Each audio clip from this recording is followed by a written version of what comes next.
Are you afraid that your employees are going to, well, steal your business? That's Cheryl's question, kind of. Cheryl writes, Scott, I'm afraid to hire people because I don't want them to learn my business and then start their own. I know this is holding me back. Help me overcome this. Okay, well, first of all, welcome to Fix My Business, the show that helps you build a business that you love. I'm your host, Scott Todd, and I've built multiple seven-figure businesses after leaving corporate America to venture out on my own. And I can tell you something, it's way better here than it is in corporate America. So there you go. We got that. Now, here's the facts, Cheryl. Here's the facts. 6% of the United States population identifies themselves as owning a business. 6%. That means 94% of the population does not own a business. And frankly, they don't want to. There might be people that have this dream of owning a business. I mean, I did for a very long time. I had my corporate job. I wanted to be an entrepreneur. That's what I've wanted since I was, a teenager, but it never happened. But that doesn't mean that I ever went to go work for a company to start my own business to copy what they did. Now, can it happen? Well, look, 6% is still 6%. Okay. Like some portion of the population wants to have their own business. And there is this rational fear that says, oh my gosh, I'm going to teach them what I do, and then they're going to go become my competition. And in fact, I can really relate to what you're saying, because back when I hired my first sales rep, I had my business for a year. I'd been doing, sales for a year. And this one person that I thought was really, really qualified, she kind of freaked me out. And the reason she freaked me out is because when I asked her about her history, she had a history of owning businesses. Okay. So I was a little nervous to give her all my leads. And I had that same fear, but I still did it anyway. Okay.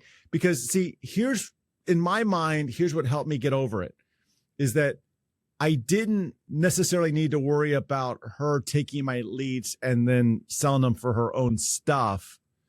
What I really worried about, or the way I settled my mind, I guess, is I basically said, hey, does she have the capital to go do this?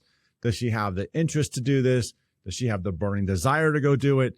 Because let's be honest, any business venture that you're going to go down and do is truly going to take a deep, burning desire.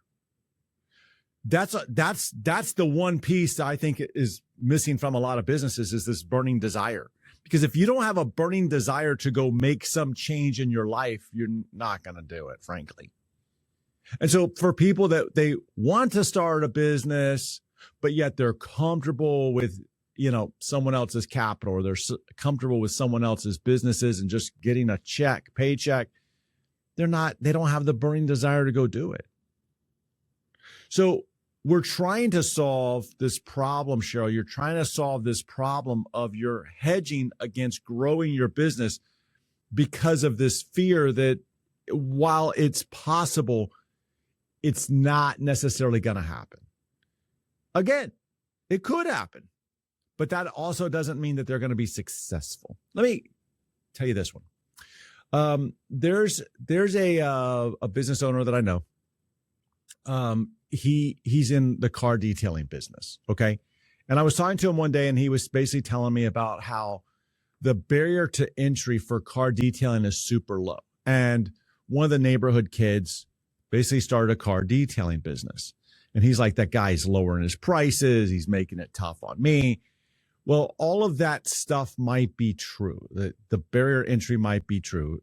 Frankly, it can be, because, well, you can drive your car to someone's house, use their water. But see, he has a whole setup. He brings his own water. He has a van. He's got all of the supplies. He's got the carpet cleaning stuff. He's decked out. He's professional. Like he's not some dude operating from the back of his truck, which, by the way, if you're listening to this and you're operating your car detailing service from the back of your truck, I'm not bashing you. I'm just telling you that there's a difference, right? Like there's a competitive difference between one and the other. They're not the same. Now, what happened was people in the community Facebook page would ask, "Oh, who do you use for detailing?" And this dude, this young dude, was in the Facebook page, and he's like basically tearing it up. He's like, "I'll do it." He's hustling. Okay, no problem. But then later on, fast forward, I don't know, a couple years, and I hear that he's no longer doing it. Now, it was a short-lived thing. Whereas the professional that's been doing this for 20 years, he was worried about it. He was worried about the competition, and he's worried about the lower barrier to entry. But his business is sustaining itself because he's a professional. He's got his detailing quality down. He's referable. He's all of these things. And just because someone can start a business against you doesn't mean that they're going to succeed either. So, Cheryl, when you look at this whole picture of, number one, do they have the burning desire? Do they have the capital? Are they going to ultimately succeed? Do they have the education that you've acquired to invest in starting this business? Because you also have to have education to start a business or to run it. I don't care how much education you have. You just can't walk in and start a business. You got to learn some things. You got to learn some things about how business operates. Are they going to go do that? Probably not. So now we have to reframe this problem that you've brought here, which is, I'm afraid to hire someone because they're going to steal my business. What's the likelihood that they're going to do that? Probably very little, probably very small. And so you're holding your business back because of something that probably won't happen. And I want you to think about that, because this doesn't just apply to hiring people. There's so many decisions that business owners make that we're solving for something that probably won't happen. Okay. So ask yourself, hey, put that on the table. It's a potential. It probably won't happen. Now, what's the next step? Keep asking yourself, what's that next step? Because when you do that, you're going to change your mindset. And when you change your mindset, you're going to change your business. And your business is going to grow and flourish because of it. So it is holding you back.